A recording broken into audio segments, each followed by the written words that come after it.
নমস্কার বন্ধুরা, রান্নার ইচ্ছেতে আপনাদের স্বাগত। আজকে আমি আপনাদেরকে কালো কচু শাক কী করে করতে হয়, কিভাবে কি দিয়ে করব আমি সেটাই আপনাদের সঙ্গে আমি শেয়ার করছি। দেখুন বন্ধুরা, আমি কালো কচু শাক কেটে নিয়েছি। এখানে আমার 2 আঁটি কচু শাক আছে। আমাদের তো এখানে সব কিছুই বাজার থেকে কেনা, সেই জন্য এখানে আঁটি হিসেবে বিক্রি হয়, তাই আমি এখানে 2 আঁটি করছি। এবার আমি এটাকে হাঁড়িতে একটু সেদ্ধ করে নেব।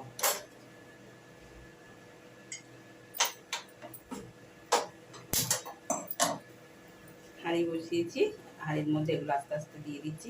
এটাকে আমি ধুয়ে নিয়েছি, অতি অবশ্যই একটু ঠিকঠাক করে কেটে পরিষ্কার করে একটু ধুয়ে নেবেন।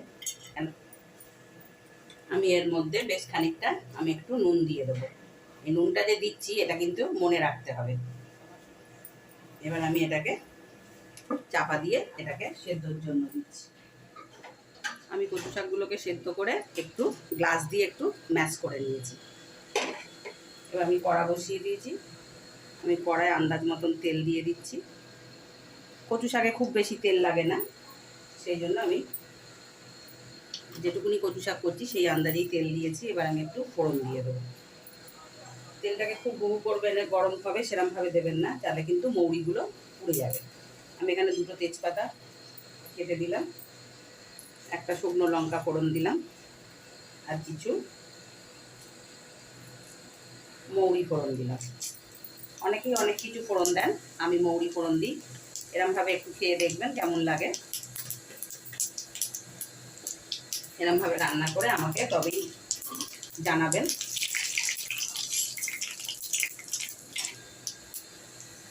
এবার আমি কচু শাকগুলোকে দিয়ে দিচ্ছি।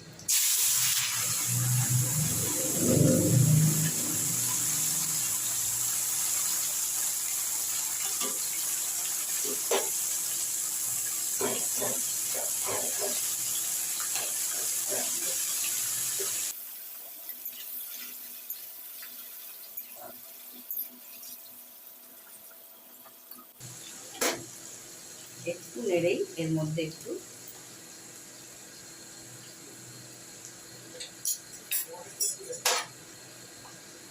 বড় চামচের 1 চামচ আদা বাটা, সামান্য আদা বাটা, বেশি লাগবে না।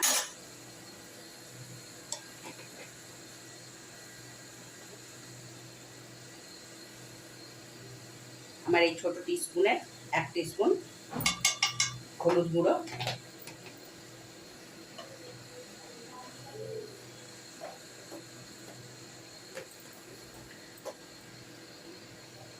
আর 1/2 টিস্পুন জিরে গুঁড়ো। ব্যাস, এই হলো মশলা।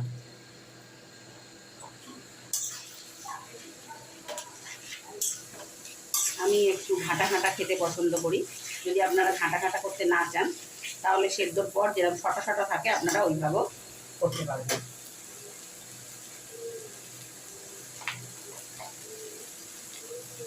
এবার আমি এই ছোটো টিস্পুনের 1 টিস্পুন লঙ্কা গুঁড়ো দিই।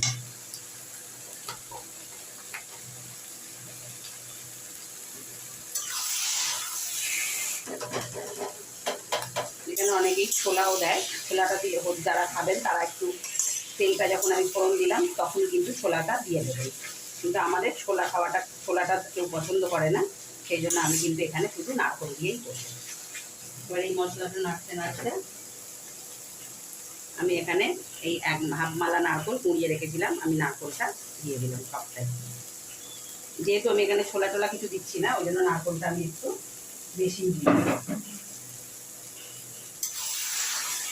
এবার আমি নারকেলটা দিয়েও একটু ভাজা ভাজা করবো, কেননা নারকেলের আমি আগের রান্নাতেও অনেক নারকেলের রান্না আমি দেখিয়েছি, তাতেও আমি বলেছি নারকেলের কাঁচা গন্ধ অনেকেই নিতে পারে না।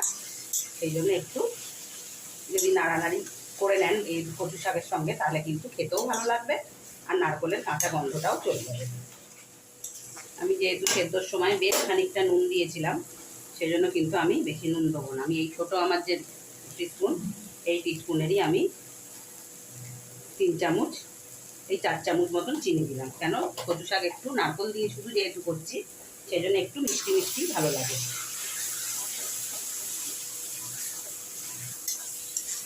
যদি আপনারা কচু শাকে মিষ্টি নাও দেন, কিন্তু আমি রিকোয়েস্ট করব যেন মিষ্টিটা দিত।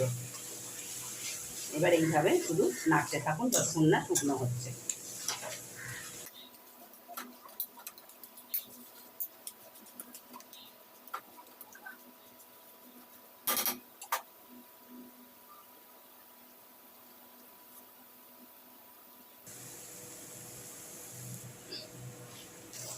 আমার একদম পুরো শুকনো শুকনো হয়ে গেছে। এবার আমি সামান্য একটু গরম মশলা দিয়ে আমি এবার আমার কচুটা পরিবেশন করে আপনাদেরকে দেখাচ্ছি। আপনাদের যদি আমার এই কচু শাক রান্না ভালো লেগে থাকে আমার চ্যানেলটাকে সাবস্ক্রাইব করবেন, লাইক করবেন, শেয়ার করবেন, কমেন্ট করে জানাবেন। আপনারা এইভাবে করে একটু খেয়ে আমাকে কমেন্টে জানাবেন কেমন হয়েছে বা কেমন লেগেছে আপনাদেরকে, বা আপনারাও কেমন খান, কী ফোড়ন দেন আমাকে সেটাও যদি জানান তাহলে আমারও করতে আরও সুবিধে হবে। দেখুন আমি আপনাদেরকে এবার পরিবেশন করে দেখাচ্ছি।